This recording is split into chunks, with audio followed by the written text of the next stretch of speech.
Hey everyone, bienvenidos a Hola Tejas. I'm your host, Mireya Garcia. Hola Tejas is a talk show where we'll discuss topics important to the coastal bend and the entire state of Texas. And we do it all with a nice little mix of Inglés and Español. Tonight we'll be talking to a member of the long-standing broadcasting family in the area, Carlos Lopez, owner of KTMV and several radio stations throughout the state of Texas. But before we bring out Mr. Lopez, tenemos que agradecerle a uno de nuestros patrocinadores, las oficinas del abogado Joe Flores. So thank you very much to the law offices of Joe Flores for your sponsorship. I'd also like to invite you to visit the Hola Tejas blog at holatejas.wordpress.com. Leave your comments and tell us what you want to talk about. ¿Qué es lo que le importa a usted? Recuerde, es holatejas.wordpress.com. Deje sus comentarios. ¡A empezar!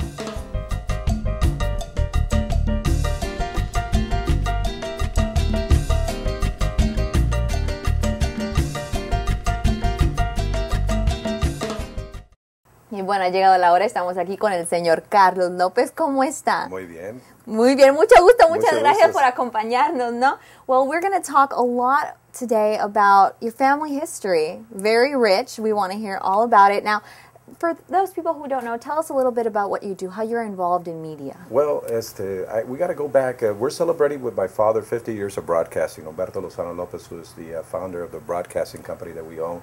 And we're on Magic 104 here in Corpus, we're celebrating 20 years of broadcasting. But to take it way back, my father, Humberto Lozano Lopez, started his broadcasting career at a very young age when Dr. Hector P. Garcia was starting the American GI Forum. They needed a 30-minute radio show to talk to the community a little bit about what was happening with the American GI Forum and other issues that they wanted to send to the audience, and they were looking for a new, fresh voice. And my father, maybe 16, 17 years old at that time, auditioned for the part and got it. And he started his 30-minute broadcasting career with Dr. Hector, and that's how the whole idea started and the whole concept of him getting into broadcasting. Muy jovencito, pero cuando hay talento, Yes, ¿no? Claro que sí. And I think he had been able to master the Spanish language to a perfection because his mother was from Monterrey, Nuevo León, and it was critical to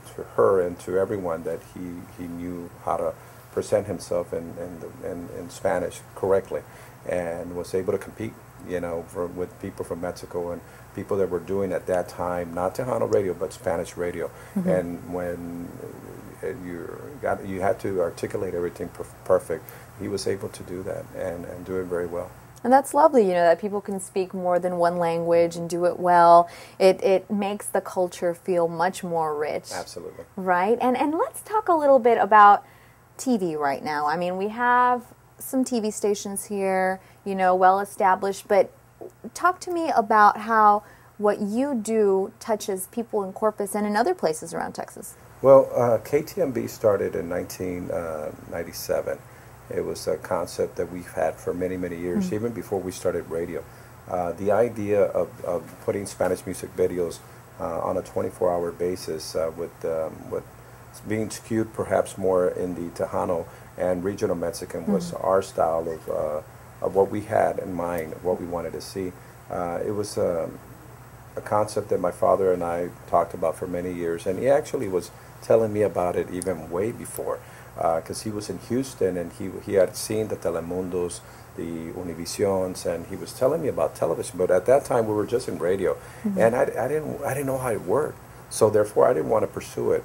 And we were very fortunate that one day some gentleman came in and said, "Hola, mi nombre es Juan Martinez y estoy con la cadena de Telemundo y we want to barter with you, we want to trade." And I said, "Wait a minute, this guy, what channel are you on?" And the guy said 67. Or I'm like, "Well, I can do this. I think I can do television." Dad, tell me a little bit more about this television stuff. Dad was right, I guess. He was right.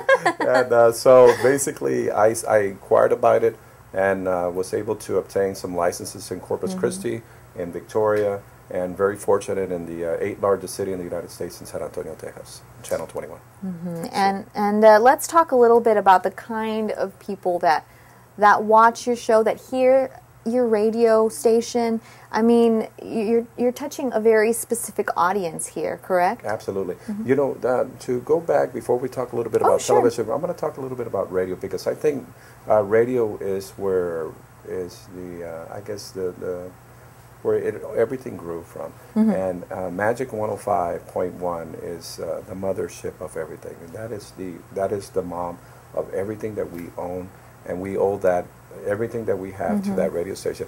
At one point, the Corpus Christi Caller-Times asked me in an interview when we were about to launch the television station, they said, "Hey, Mr. Lopez, I understand you're about to launch KTMV. You're going to be on Time Warner Cable 6.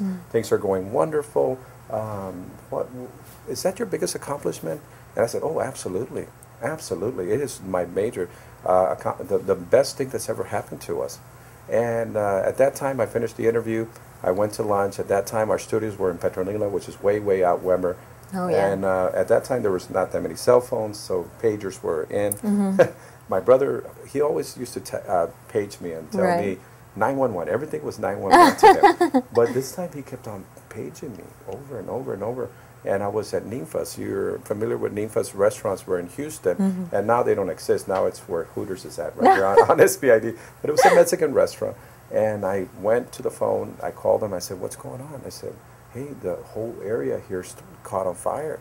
And I think God was sending me a signal telling me that it wasn't the television, the greatest accomplishment that we had done.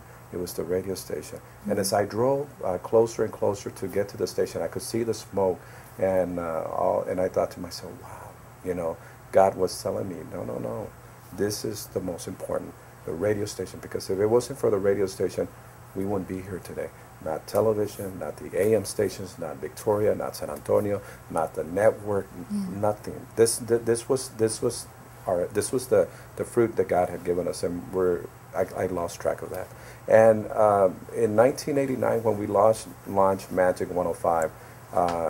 The idea of Spanish radio on the FM dial, Mireya, was unheard of. Wow. You have to really comprehend the words that I'm saying to you.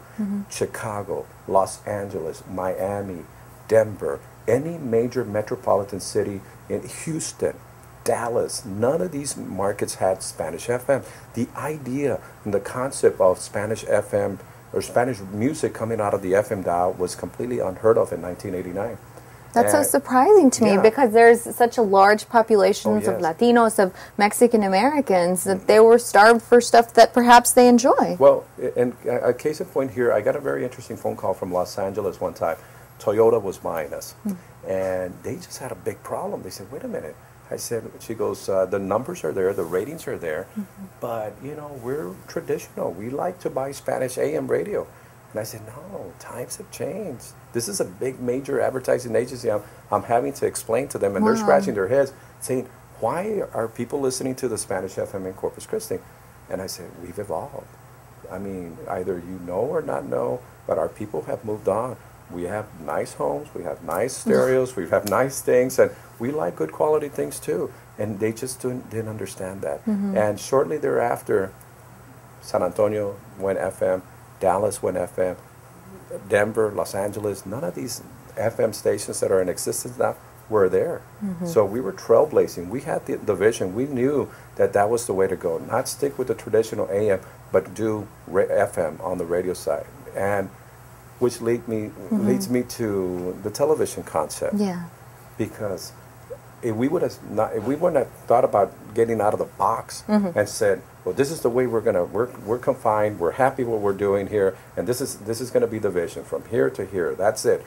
We don't think that way. Our idea, our concept is to move forward, to see that our los hispanos de aquí, los Estados Unidos, are moving in a rapid pace, and even a pace more than others, you know, and we're excited about it.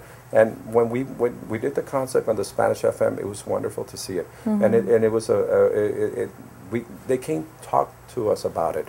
It truly happened to us. We saw Spanish FM evolve where it wasn't part of the American landscape at all.